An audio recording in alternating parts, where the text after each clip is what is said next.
No es más que un reflejo físico. Me instalé en la nueva casa en plena montaña a las afueras de la ciudad de Odawara.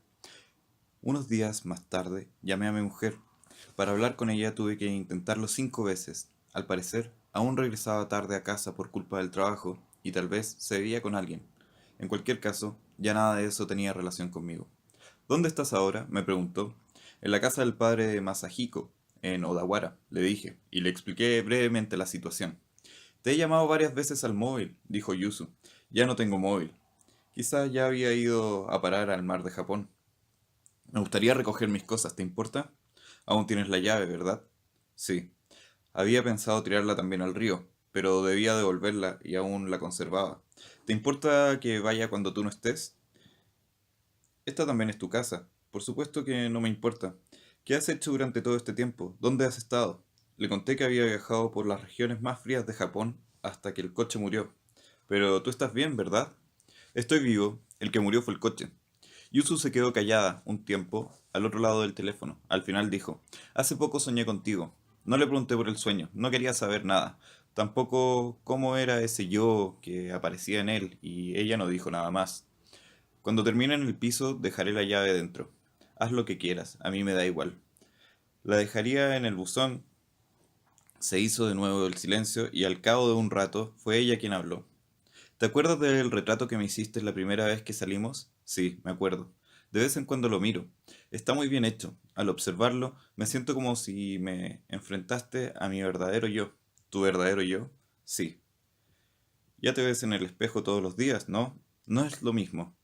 Ese yo del espejo no es más que un reflejo físico. Nada más colgar fui al baño a mirarme al espejo. Allí estaba el reflejo de mi cara. Hacía tiempo que no me miraba de frente, con calma. Para ella, esa imagen solo era un reflejo físico, pero para mí, la cara que tenía ante mis ojos solo era una parte de mi ser que en algún momento se había escindido en dos. El ser que tenía enfrente no lo había elegido yo, ni siquiera era un reflejo físico.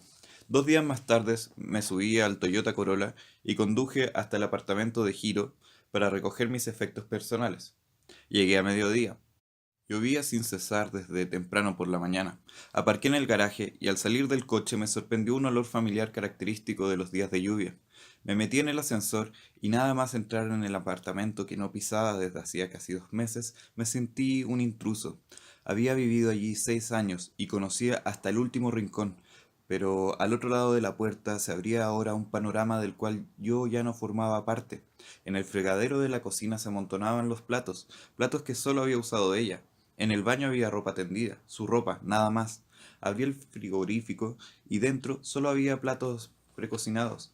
La leche y el zumo de naranja eran de marcas distintas a las que solía comprar yo. El congelador estaba repleto. Yo nunca compraba nada congelado. Obviamente, en menos de 2 meses había cambiado muchas cosas. Me dieron ganas de ponerme a fregar la vajilla, de recoger la ropa tendida, doblarla, planchar, incluso si hacía falta, ordenar la nevera. Pero no lo hice, por supuesto. Esa casa ya no me pertenecía, era de otra persona. Yo no tenía nada que hacer allí. De mis pertenencias, lo que más abultaba eran los utensilios para pintar. Guardé el caballete en una caja grande de cartón, también los lienzos, las pinturas y los pinceles. Encima coloqué la ropa. No soy una persona que necesite mucha ropa, y aunque lleve siempre lo mismo, no me importa. No tenía ni trajes ni corbata, a excepción del abrigo gordo de invierno. Todo lo demás cabía en una maleta grande. Recogí unos cuantos libros aún por leer, docenas de CDs, mi taza de café preferida, un bañador, el gorro y las gafas de natación. No necesitaba nada más y si no lo hubiera tenido, tampoco me habría supuesto un problema. En el cuarto de baño seguían mi cepillo de dientes, la maquinilla de afeitar, la loción, una crema solar y el tónico para el pelo. También había una caja de preservativos sin abrir. No quería llevarme nada de eso. Quería causarle la molestia de tener que deshacerse de ello. Lo metí todo en el maletero del coche y subí de nuevo para prepararme un té y tomármelo tranquilamente sentado a la mesa de la cocina. Tenía todo el derecho a hacerlo, pensé. El piso estaba en silencio y se respiraba una atmósfera de cierta gravedad. Me sentía como si estuviera solo en el fondo del mar.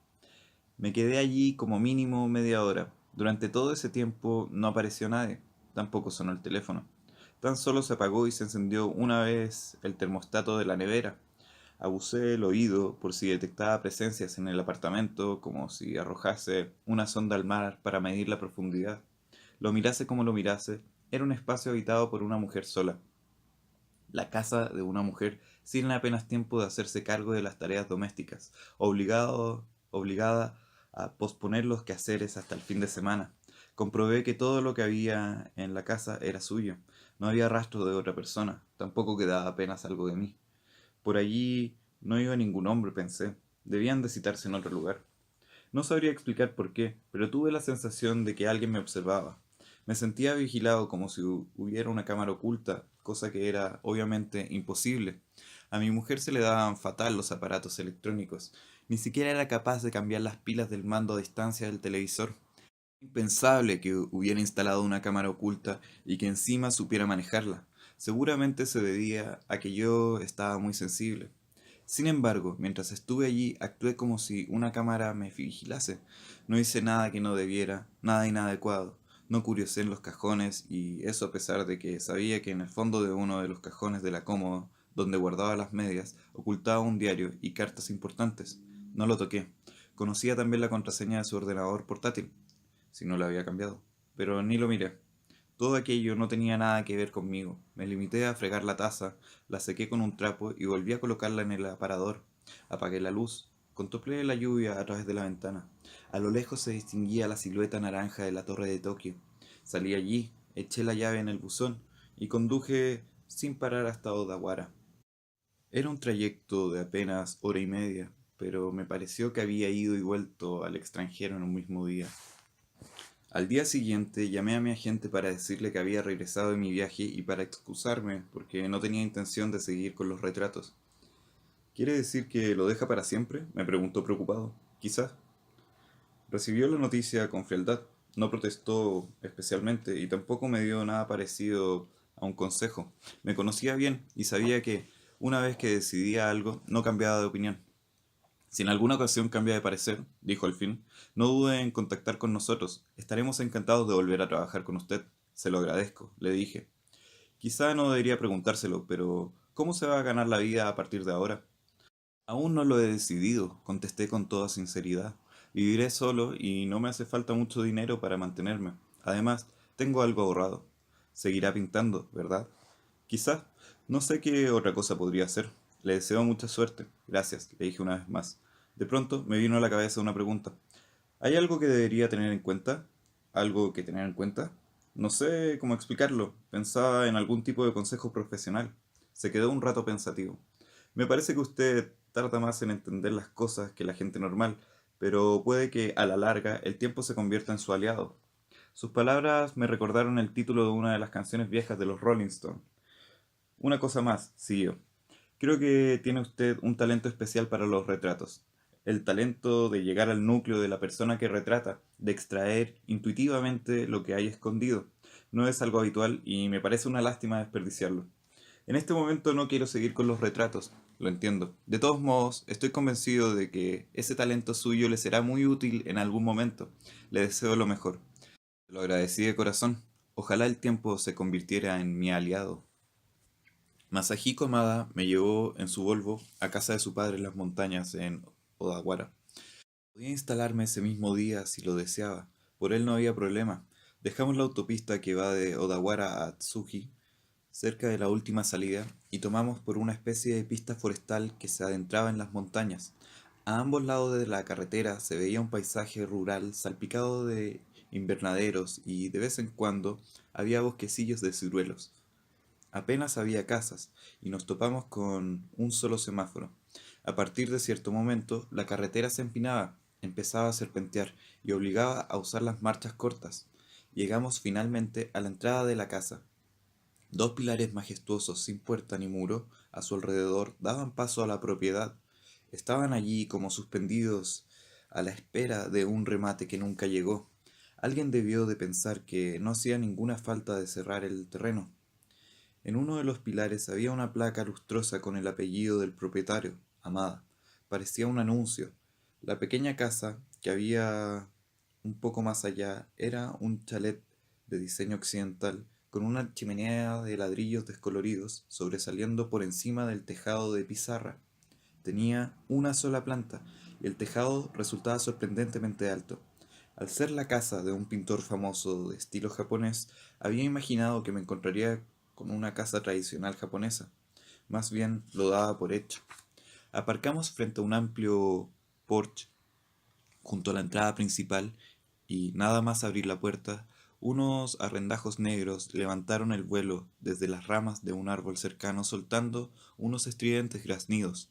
Me dio la impresión de que les molestábamos, como si les incomodase que entrásemos en la casa. Estaba rodeada de bosque y solo por la parte que daba al oeste se abría el valle, desde donde se tenía una amplia panorámica. ¿Qué te parece? No hay duda, solo naturaleza. Bonito, ¿verdad? Me preguntó Masahiko. Observé a mi alrededor sin moverme. Tenía razón, allí no había nada. Me sorprendió que alguien se hubiera hecho construir una casa en un lugar tan solitario. Debía de ser un misántropo que huía de la gente. ¿Creciste en esta casa? Le pregunté a Masahiko. No, lo cierto es que nunca he pasado mucho tiempo aquí, solo de vez en cuando, algunos días en verano para escapar del calor. Fui al colegio en Mejiro, vivía con mi madre en la casa que teníamos allí. Cuando mi padre no trabajaba, venía a Tokio y se quedaba con nosotros, pero regresaba enseguida. Luego me independicé y mi madre murió, hace ya 10 años de aquello. Él se encerró entonces en esta casa como si fuera un ermitaño. Entonces vino una mujer de mediana edad que vivía cerca y que se encargaba de mantener la casa cuando no había nadie, y me explicó algunas cuestiones prácticas. Por ejemplo, a usar la cocina, dónde pedir el gas, el queroseno, dónde estaban todas las cosas, cómo clasificar la basura, cuándo y dónde tirarla, etcétera. Al parecer, el padre de Masahiko llevaba una vida sencilla y solitaria, sin muchas máquinas ni aparatos, por lo que no había muchos trucos que aprender. Una vez instalado, la mujer me dijo que la llamase si necesitaba, aunque nunca me hizo falta. Me alegro de que alguien viva en esta casa, me dijo la mujer. Se deteriora muy rápido y es fácil que entre alguien a robar. Además, cuando no hay nadie, vienen los jabalíes e incluso los monos. Masahiko ya me había advertido de que era una zona donde abundaban los jabalíes y los monos. Tenga cuidado con los jabalíes, me advirtió la mujer. En primavera vienen a comer los brotes del bambú.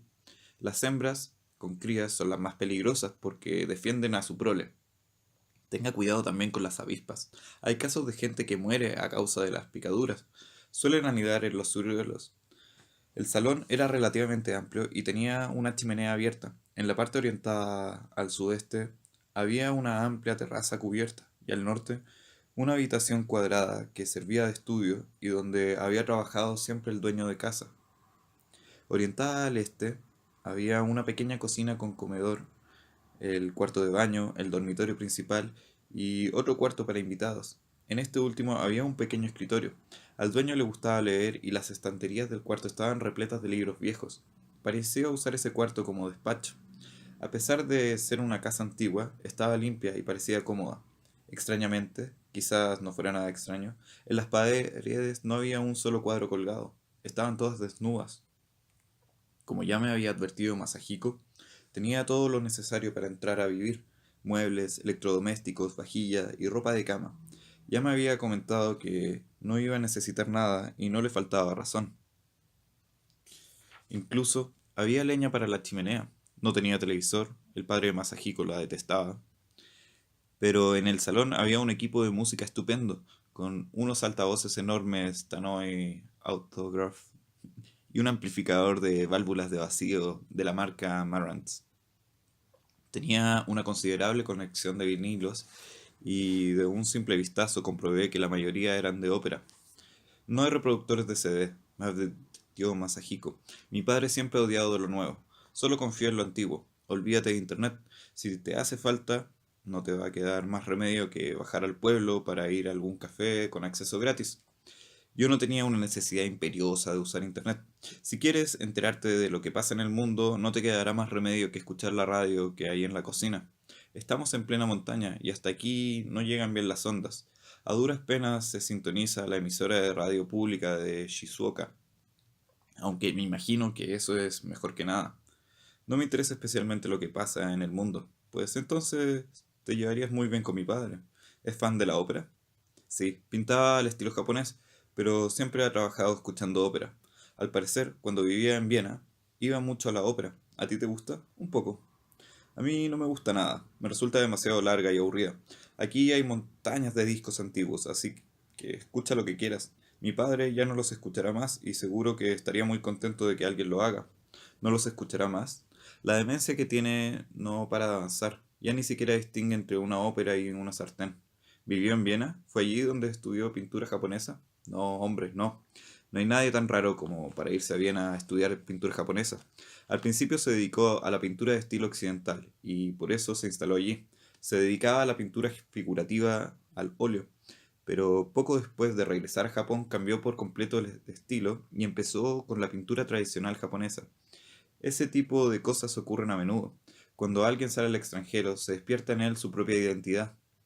Y le llegó el éxito. Masahiko se encogió de hombros. Desde el punto de vista del reconocimiento social, quizás, pero para mí, como hijo suyo, solo era un hombre difícil con mal carácter. En su cabeza solo había espacio para la pintura. Siempre ha vivido como quería, aunque ya no queda ni rastro de todo eso. ¿Qué edad tiene? 92. De joven llevó una vida a lo grande, pero desconozco los detalles. Muchas gracias por todo, le dije. Valoro mucho tu ayuda. Entonces, ¿te gusta la casa? Sí, te agradezco de todo corazón que me dejes quedarme aquí por un tiempo. Por supuesto, yo solo deseo que vuelvas con Yusu.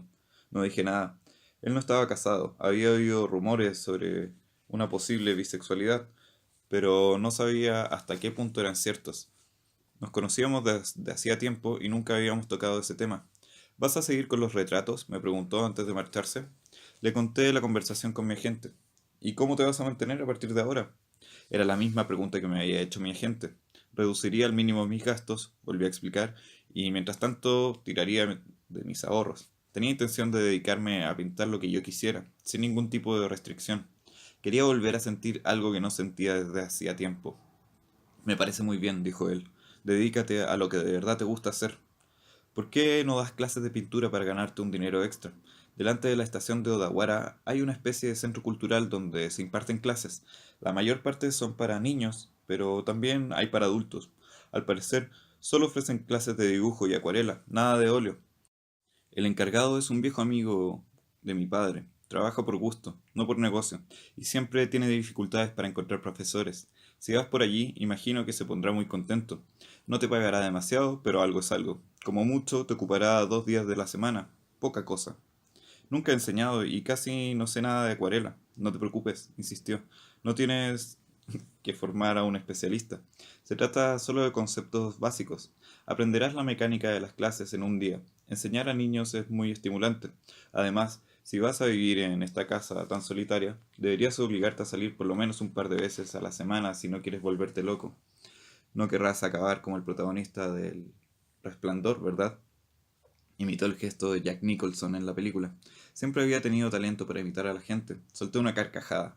Lo intentaré, pero no sé qué tal se me dará. En ese caso, llamaré a la academia. Después fuimos juntos a un concesionario de segunda mano de Toyota que había en la carretera nacional y pagué en efectivo el viejo coche Corolla Wagon. A partir de ese momento empezaría mi vida solitaria en aquella montaña a las afueras de Odawara. Me había pasado 2 meses moviéndome de aquí para allá y en ese instante comencé una época sedentaria. El cambio fue radical. A la semana de instalarme, empecé a dar clases de pintura en el Centro Cultural frente a la estación Odawara los miércoles y los viernes. El director me hizo una sencilla entrevista y no dudó en contratarme. Quizás se debía a la recomendación de Masahiko. Me ofreció 2 clases para adultos los miércoles y otra los viernes para niños. Con los niños me entendí enseguida. Era divertido verlos pintar.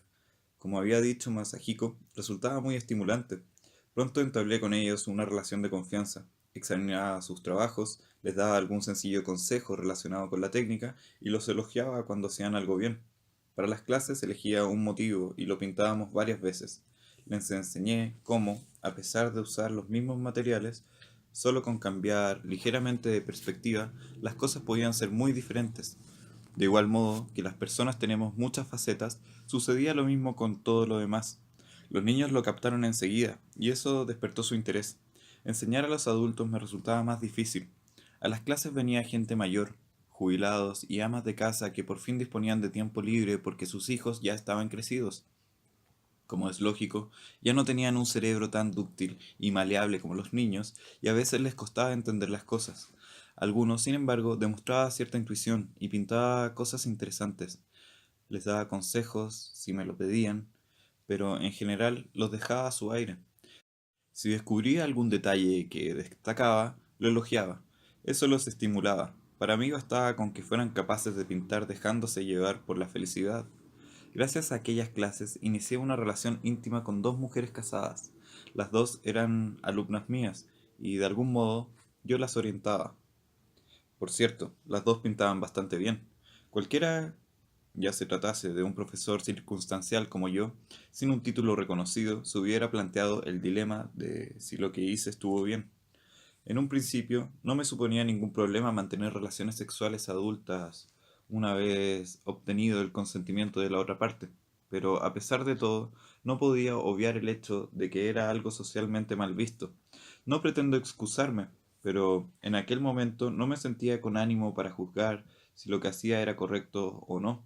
Tan solo me aferraba a un tablón a la deriva y me dejaba arrastrar por la corriente. A mi alrededor todo estaba a oscuras. En el cielo no se atisbaba una sola estrella ni había rastro de la luna. Agarrarme a ese tablón impedía que me ahogase, pero no sabía dónde estaba, a dónde me dirigía. Cuando descubrí el cuadro de Tomohiko Amada titulado La muerte del comendador, ya llevaba varios meses viviendo en aquella casa. En ese momento no tenía forma de saberlo, pero el cuadro provocó un cambio radical en mi vida.